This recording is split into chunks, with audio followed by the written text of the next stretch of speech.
I want to point out somebody on the screen. That's my father right there. He's a relevant part of my story, actually. So yes, my name is Anthony. I'm running for governor. We talk a lot on our campaign about liberating California. A lot of times people ask the question, like, what does that mean? You know, some people immediately get it while others struggle. Well, my grandfather, knew what it meant. My grandfather escaped a communist Cuba when he was only 6 months old, actually. And anyway, who here has been to Cuba? Anybody been to Cuba? Only one, two, three? I have a grandfather from Cuba. You have a grandfather from Cuba? So let me tell you a little bit about Cuba, right? First of all, Cuba, you've had Cuban food here today. It's absolutely amazing, right? It's some of the best food in the world. Cuba has some of the kindest, most gentle, warm, humble people that you'll ever meet. We can attest to that with our special guest here tonight.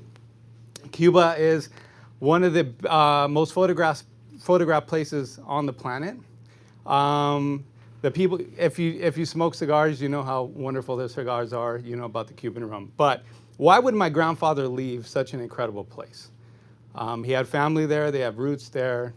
He was a cigar roller for all of his life. Why would he leave Cuba? He left Cuba because there's another side of Cuba. There's a dark side of Cuba. There's a side of Cuba that is really reminiscent of what we're experiencing here in the United States and especially California. So in Cuba, from the moment you enter the school system, they start to indoctrinate you with Marxism, communism, and they embed that ideology in you your entire life, right? In Cuba, there's no capitalism, but what businesses do exist in Cuba, they tell you when you can open them, when you can close them, who you can serve, where you can shop, where you can shop. They control churches. So in Cuba, churches were shut down for decades. You couldn't worship. Today, churches are open in Cuba, but they only serve as museums for tourists. And I think we all know that in Cuba, the Cuban government controls all media. So the media is controlled by the government. Everything you read is produced by the government. Everything you see on TV is produced by the government. Everything is filtered through the government. So think about that for just 1 second. There's a place that exists that controls all media. There's a place that exists that tells you when you can open your business, when you have to close your business, who you can serve and who you can't. There's a place that was able to shut down worship and churches. And there's a place that indoctrinates children. California. There's a place that indoctrinates children at an elementary school level, right? I started to think about the country that my grandfather left. My grandfather would roll over in his grave right now if he realized that the country he ran to is starting to look a lot like the country he ran from. So we look at California and we say, what's happening?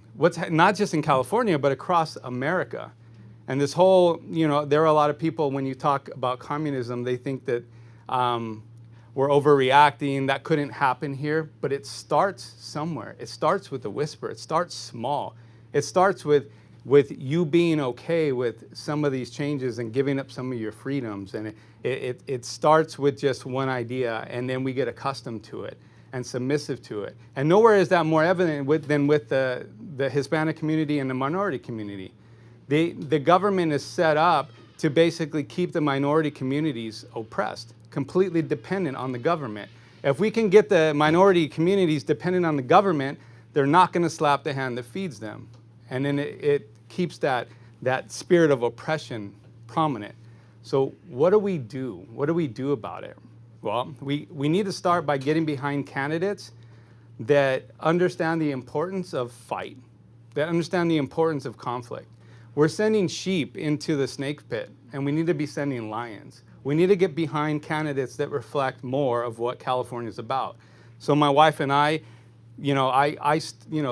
started a business 20 years ago from nothing, from scratch in Downey, California, if any of you guys know where that's at.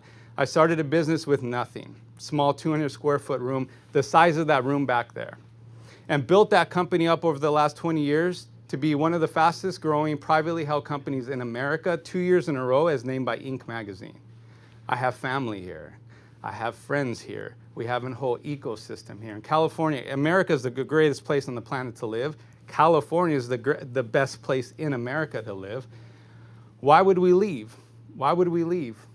Well, because we had no reason to stay and we had no hope in what was happening. So my wife and I got together and we decided we need to get behind somebody. We need to find somebody that's going to fight for California. So we started to make a list of what that person would look like. That person needed to reflect who we were, our story, the California story, and we started to review candidates. And the more we looked and looked and looked, the less we found reflected who we were and our story. So if we think about it together, right, what does the next governor of California need to look like? Well, I believe, statistics believe, the data believes that that person needs to be a Hispanic. Amen. Plain and simple. That person needs to be a Hispanic because a Hispanic best represents California. So what other attributes does that person need to have? Well, that person needs to have good moral values, right? So that person needs to know the importance of family. Well, my wife is back there. We met 26 years ago. We've been married for 24 years. We have 5 incredible children, 4 of our own, 1 adopted, and we were foster parents for a season of our life. We know what it's like to fight. We know what it's like to endure. We know what it's like to go against the odds, right? Well, what else does that person need to? What other attributes does that person need to be successful running the 5th largest economy on the planet? Person should be an entrepreneur. That person should understand what it's like to lead a team. So I've spent the last 20 years building a company that has a global footprint. I work with Fortune 500 companies across the globe. I work with people in education, technology, in energy, and healthcare. Happen to be major industries that California is in desperate need of help from, right? I also work with inventors and startups and people that are innovating and bringing the next generation of products to market in healthcare, like AI technology that can predict, the likelihood of you developing a chronic disease in advance so that we can keep you healthier longer. I'm working with inventors that are taking solar power, turning it into hydrogen, and then the byproduct of these hydrogen generators is atomic water, which is clean water. These are the people that I sit at the table with. These are the people who I can call up. These are the people who I call peers. And so when we think about what this person needs to be, Hispanic, needs to understand the value of family, needs to understand business, right? And they need to have a good moral compass. So my Christian faith is the foundation of everything that I do. It's the reason why we've been married for 24 years. It's the reason why I have a successful company. It's the reason why I'm doing this, because I believe I was called to do it. And I believe that I best reflect what's right for California today. I may not have been the right candidate 20 years ago, and I'm definitely probably not going to be the right candidate 20 years from now. But I do believe wholeheartedly that I'm the right candidate for today.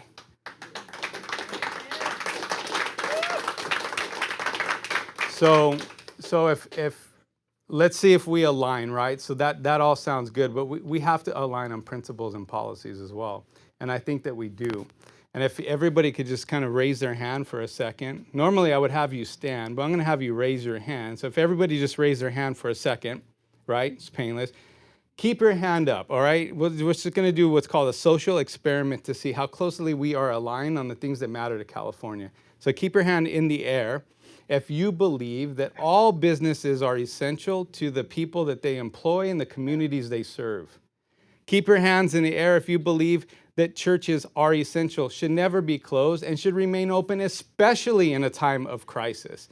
Keep your hands raised if you believe that our children should be protected, especially at school, from ideologies like critical race theory and having our 5-year-olds question their sexuality.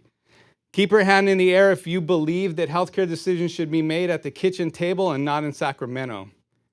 So if your hands are in the air, we align on 3 core principles of my campaign: faith, family, and freedom. And if you will continue to keep your hand up, stand up, and fight for California, I promise that when I get to Sacramento, I will continue to fight for you and your families. Thank you so much. Questions? Yes, I will take questions, absolutely. What's your name again? Anthony Trimino. Okay, thank you. Don't forget that, write that down, it's very important. So what questions do you guys have? I have one. Absolutely. What's your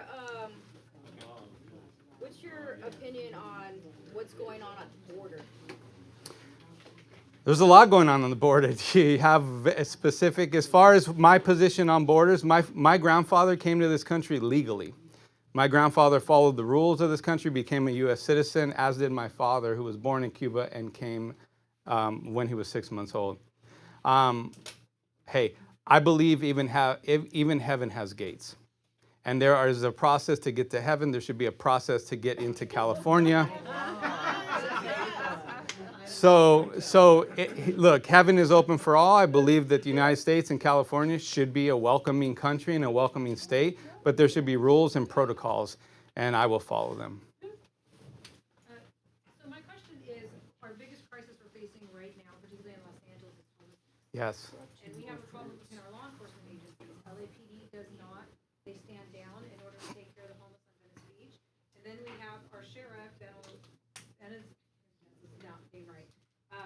Villanueva. And Villanueva has stepped on the feet of other officers and other departments because he believes that the homeless cannot impact those of us that pay taxes. So what is your proposal on how we're going to deal with the homeless that's taking over all of California? And they're not all from California. Sure. So we definitely have a problem. And as a business owner, as I said, part of my job when getting to Sacramento is to build a coalition around me of individuals who are experts in all of those different areas.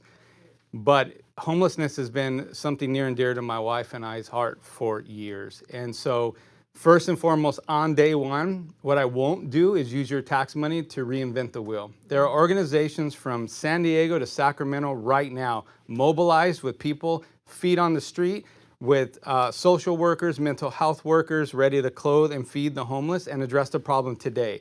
The problem is that those people, they're not well funded, they're not protected, and they don't know how to scale like a business. So immediately what we would do is we would support the organizations statewide, the nonprofits, the church-led organizations that are already doing it right now without government funding. We would fund them and we would teach them how to scale while we work on infrastructure to actually deal with mental health. We need to deal with the foster care system. We need to deal with our families, because any solution we have to homelessness immediately is going to be a Band-Aid. That's going to be a solution to the symptom, but not to the disease. The disease is that we have issues in our homes, we have issues in our communities, we have issues in our neighborhoods, and we need to address those long term. So we have short-term solutions for how we will deal with it in the first 100 days, and then the longer-term solution is really having a family-first policy and approach to policy so that over the long run, we can eradicate the problem. Sure. So we have a supermajority between our Senate and our Assembly. And our governor has taken it upon himself to just write laws whenever he feels like it. You get elected and we still have a supermajority. Now, they want to pass laws, and it's up to you to decide if you're going to sign it. Let's say they want to pass a law to put Planned Parenthood on every single school ID, which is what my incumbent right now is trying to do. It comes across, it passes the Senate, it passes the Assembly, you look at this and you go, no, I'm not going to allow this. Are you willing to stand and go against our legislators? I look forward to it. What are you talking about? One of the things I'm most excited about is going in there and being an advocate for the people that put me in office to fight. For 20 years, I've been fighting against the odds, against the bigger, the better, the more well-funded, people, organizations, competitors, whatever I'm doing. I mean, I met her when she was 17, I was 19. Just to be here today, 26 years later, like, you got to know how to fight. You have to know how victory is only on the other side of conflict. I look forward to, like, you cannot imagine the day that I can stand there and fight against all of these. And by the way, this isn't just a political battle we're in, this is a spiritual battle. And so I'm looking forward to being God's Trojan horse, getting in there and disrupting the system like never before. It'll never be the same once I get out, we're done with it. We're here in the back. Yes, you. First thing, Anthony Trimino. Yes. That's the name I want to remember. Trimino, did you get that? Yes, Anthony Anthony Trimino. All right. The first thing I need to know is a phone number, email. Absolutely. Website, all three. Two gentlemen in the back will make sure that you don't leave without giving him our contact information. To everybody here, because 100%. all of us have friends.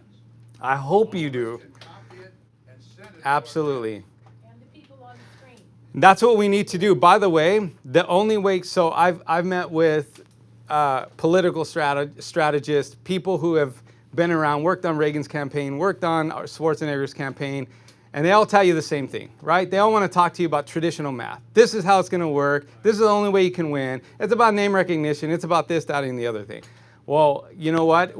My entire life is a mosaic of anomalies, things that shouldn't have happened that did happen. And so what we need to do is take a non-traditional approach to winning.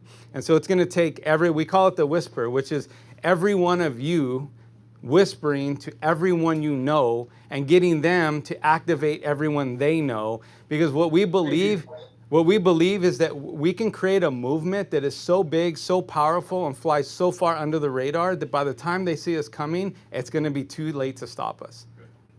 But you had a different question? No, I Okay. contact information. Yes. We got a question from Oakhurst. Anthony, yeah, this is John Perro from Oakhurst, California. Hi. John, here. Okay. What's the question, Linda? Wait, hang on. The boss, he's got to. What's your proposal for water storage and the man-made drought?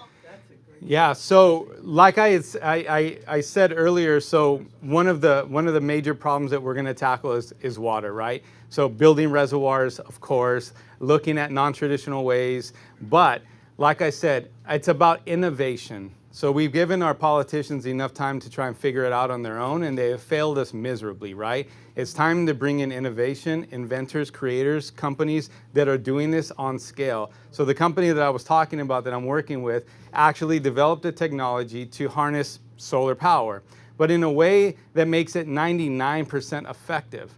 And then they take that solar power, turn it into hydrogen. The hydrogen actually spins these big turbines, which then creates hydrogen energy, which we can use and harness. But then the byproduct of that is atomic water. And we can do it for a fraction of the cost. And so right now, that company actually tried to get the permits to actually put that in place here in the United States. But as you know, regulations prevented it. So guess who picked up on it? Mexico. Mexico's building right now the largest power plant on the planet utilizing this technology, and we're going to get it. We're going to tap into it, and we're going to bring it here. Good afternoon.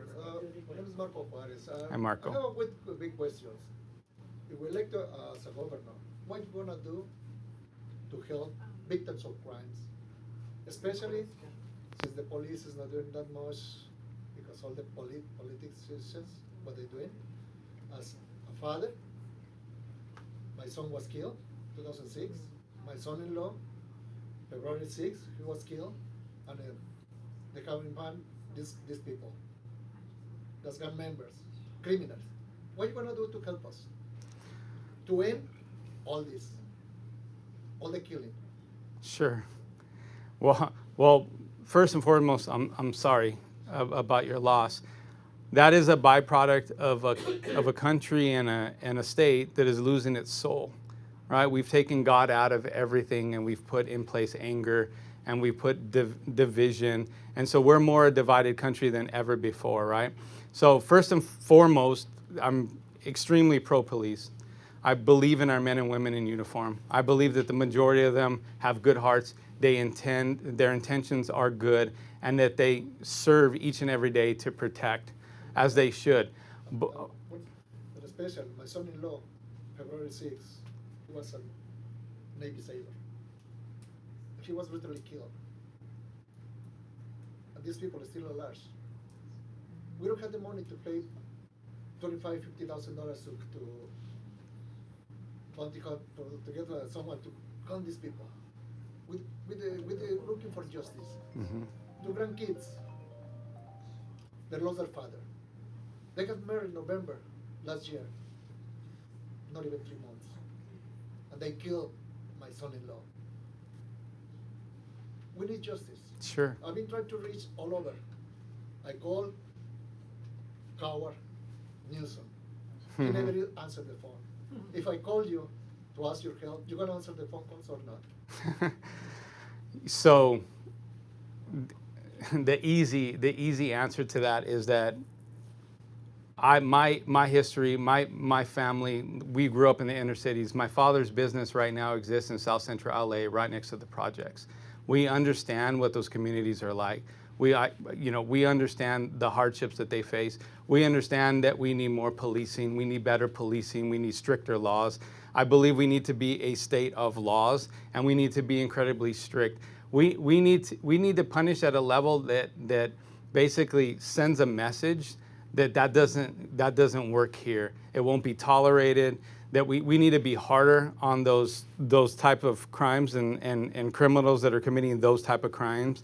I grew up with many of them. I have acquaintances that have committed crimes, and I think our legal system is actually way too weak. I think our mayors are too weak. And I think that the governor needs to put enough pressure on our mayors to clean up our cities and fund our police department so that this stops happening. But we have weak leadership at the top, which means weak leadership at the mid-level, which means things like that will continue to happen. I also believe that it's also because of the toxicity that exists in our culture right now.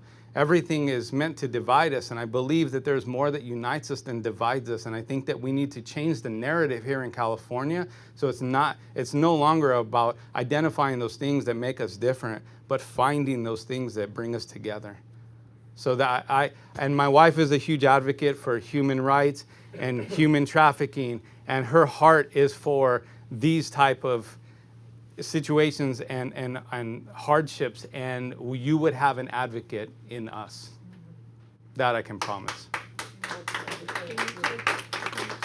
Yes, please. I was just going to ask you, are you pro the Valley spinning off out of LA and we become our own city so we could manage it better as far as with resources? I think you know what I'm saying. Yeah, a career politician has an answer to every question given. The truth of the matter is, I don't know enough to answer that intelligently right now, but I'll tell you this, there's a reason why you want to separate. There's a reason, Obviously. there's a problem that exists, right? And I think and I agree with you that being harder on crime is much better. I mean, my feeling is, and you spoke about technology, we should look into putting cameras on all the intersections. Why? Because if someone's business gets broken into or someone's house gets broken into, they might have a ring and they might have video, but once they leave the perimeter, they're not seen. So you need to be able to see these guys. You need to be able to give the police tools. These guys, you're right, they have issues, it's hard, everyone's down on them, but the truth is that I think, and it's my opinion, that if the Valley was its own city, it would run more efficiently. Possibly, right? So that would possibly be the case. That kind of reminds me of the school choice conversation in our education system, which I believe school choice should exist, but it's really treating the symptom and not the problem, right? So all the reasons why you would advocate for a separation are likely because of symptoms that exist because of a bigger disease. And so under my administration, we would try to reverse a lot of the things that exist that are wrong, that are broken, that do not benefit the citizens, and actually try to get you to actually not want to take a course of action that is so drastic, right? I know what you're saying, but I think managing smaller in this case would be a lot easier. Sure. You know what I'm Sure. saying? We'd have a better fight. Not that we have bad, you know what I mean? But Well, I'm not saying it's a good idea or a bad idea. I'm saying what you're going to want from somebody in office is somebody that's going to sit down, talk with people like you to understand exactly what it is that you're feeling, thinking, why it is that you want to do what you do, and to give you the resources to actually make educated decisions that are in the benefit for the bigger group of individuals. Yeah. DA would really help. Okay, well, put that on the list, a new DA. We start with all new. You have a question, Armet? So, choice, you talk about You don't prosecute anybody. No, I'm just thinking it'd be better. I know it's- One second, let this gentleman in the back. Yes. School choice, you were talking about school choice, Tim. School choice is huge with the minority community, especially Hispanics and blacks. What is your thoughts on school choice and how you handle it? Yeah, well, school choice is essential right now. our school system is broken, our education system is broken, and right now we need to give parents the option to actually put their kids in schools that'll be productive, right? But that is still a Band-Aid. That is still a temporary fix to a bigger problem. The bigger problem is that our community schools are broken. The bigger problem is that nobody wants to send their kids to the community school where they live, so they want to take them outside. I understand that as a solution now, but long term, what we have to do is we've got to fix our local schools. We've got to fix our community schools. You need to feel proud sending your child to the school that's a block away instead of 10 miles away. And that's a pervasive problem. So we want to look at this, at the education system. We want to change it. We want to radically change an education system that is about 100 years behind the times. We're not creating leaders in our school systems. We need to rethink how we teach, the approach. We need to rethink who we give our kids access to. I mean, we live in a day and age right now where I can download a master class and listen to Elon Musk talk about engineering a rocket to go to Mars, right? Well, why aren't we teaching our children that? Why aren't we teaching our children how to be leaders, how to be entrepreneurs, how to be inventors, how to open a checking account, how to create a resume? I mean, high school kids are graduating and they don't know how to write a letter, how to open a bank account, how to invest. We need to change that. It starts at our local schools, but it goes all the way up through our high school system. So education is a primary focus for us as well. I mean, it's a multiple question. Do you believe that monopolies are a part of a healthy economy? Monopolies? No, absolutely not. So, our school system's a monopoly. Yes. So, you say it's broken, but it's actually become a monster. It's not broken, it's a monster. It's a monopoly. And there are a lot of things coming down the pipeline in regulations today that are actually making it okay for certain sectors of our economy to be a monopoly, or to not fall under antitrust or monopoly law. So this is a state that's being led by people who believe that that's okay. Yeah. And that's what they want. They're saying it blatantly in the rules and regulations that they write. Yeah. So Because we have politicians that have special interests, that's why. So one of my first jobs when we were a young family was at Pacific Bell. If any of you are old enough to remember Pacific Bell, Pacific Bell was basically a monopoly. They were the utility company. And then deregulation happened. And they said, you can no longer be a monopoly. We want a competitive landscape. So then you had all of these carriers come into the market. And what did they do? They created options. They created competition. They drove down prices. They forced companies to offer better services, more comprehensive services, increase their customer service. Competition is good for our economy. Competition is good for the people that buy those goods and services. And anybody that tells you different has a special interest in the monopoly. And we're seeing that right now with our tech. So we're seeing that with our Twitters and our Googles and our Yahoos and our Facebooks. There's too much control. There's a monopoly there. They need to be broken. I'll break them. Yes? Going to what he was saying.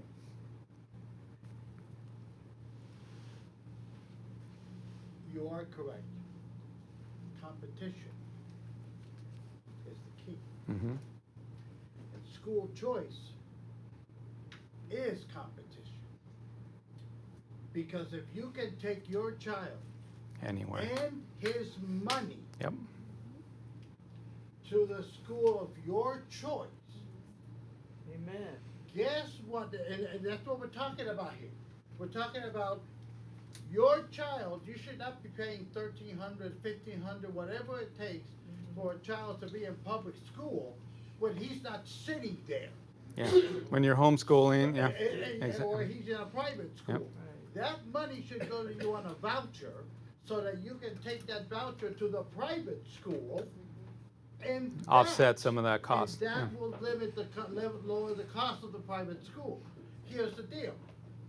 If people are able to take their children and their money out of the public school system, you know what's going to happen to the public school system? It's going to collapse. They're either going to collapse Yep. or they're going to change. Yep. Because competition, like you just said, Sure. is the only way, and thank you for my bell because that's a great example. Yeah. That's the only way that you get people to change when it's costing them money. And also when you implement like a merit-based system for teachers to say, hey, it's not just about tenure, it's about outcomes. So we don't have and everywhere you work and every job that you have, it's outcome based. You perform at a high level, you get a raise, you get an increase, but it's based on performance. We don't have that in our education system. To be honest, they would not even be able to keep bad teachers because people Yeah. will be taking their Sure. children and that money to the better teachers. So they will be forced to fire bad teachers and hire better teachers. It is all about competition. 100%. I have AT&T. If they mess with me, I'll call go to T-Mobile tomorrow. 100%, yes. It is a really simple process. But school choice is 85% of Latinos want school choice. 75% of blacks want school choice. 70% of Democrats want school choice. And literally, your campaign should start with 2 words. School choice. Write that down, guys. School choice. Because that is Trimino the 2022. That will take you to where you want Yes. to go.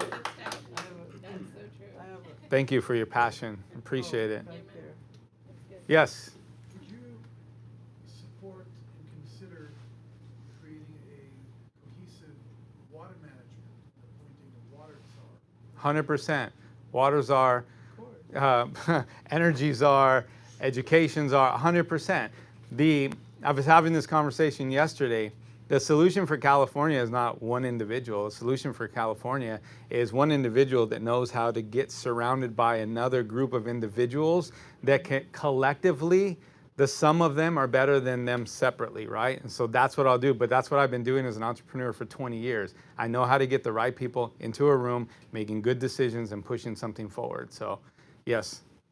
Yes. So earlier this year, we went to Thousand Oaks and we heard a gubernatorial candidate. His name was Major Williams, Mhm. and he was a really good pretender. You know, he espoused virtues of republicanism and conservatism and all this stuff. But come to find out, this was so disenchanting, and I was disconcerted after watching this a year ago. He was in Minneapolis talking about defunding the police, and that was just, that's blatant two-faced, ism, whatever. But since you talked about surrounding yourself with the right people and absorbing that wisdom, are there issues that maybe you had one position on in the past that now you have a different opinion on, either that your faith has led you to think about it differently or that you've reconsidered? Can you talk to us a little bit about how maybe perhaps you thought one thing in the past, but something has changed?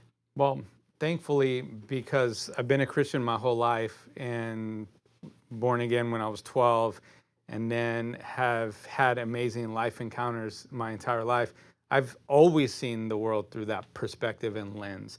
So I can't say that anything on a core moral plane or, if we're talking something directly tied to my moral compass, I haven't flip-flopped on anything that I know of that has anything to do with like my moral values. One of the things that I have acknowledged is it wasn't until last year that I realized how important voting for governor is. So I had voted for presidents before, but never for governor. And I think last year was eye-opening to me because you never really know how much power government has until they decide to abuse it, right? And it wasn't until last year that I realized, whoa, our president is virtually powerless when it comes to the state. And then when I look at our state and what we've encountered, I realize, wow, this is absolutely amazing. If we don't get involved, if we don't get activated, the governors in our state have more power than the president to impact our daily life. And so for me, that is one thing that I looked in the past at and said, why weren't you more active? Why weren't you more involved? Why didn't it matter before? And I think it was because 2020 was an eye-opening year. And and if 15 months into it, 16 months into it, we're all living the repercussions of those decisions. An overreaching government that wants to control your healthcare decisions, an overreaching government that controls the media, that can shut down your business, that is indoctrinating our kids at school. And it wasn't until then. So that is one of the things that I did look at, and I said, you know what? I was never active enough when it came to my local government. And that's going to change. And from this point on, obviously, I will be a huge advocate for the very local government, like our city government, our state government, because I realize how much power they can abuse or use for good. So that would be one of the things I've looked at. All right, do you have one last follow-up question? Oh, I'm sorry, yeah. Yeah. I wanted to ask you, wouldn't the water situation that we have be solved with opening up the salination, reverse osmosis? Do like... So desalination is incredibly expensive. So I would look at that as a part of a bigger solution, one component of a multi-component solution. Then we have to look at what we're putting back into the ocean and the long-term effects of putting all that salt back. So desalination we have a plant already, right? So it's about looking at that, analyzing the data, understanding the benefits, the risk versus reward. I think that might be one of maybe a 5-pronged component, and we may keep that plant open and continue to study it. But ultimately, long-term, I do believe there are other solutions that are better long-term. Any other questions? All right. Thank you for having me. Oh, thank you. I appreciate it. Anthony, and there's literature on the table Yes. there, and Telephone number, email.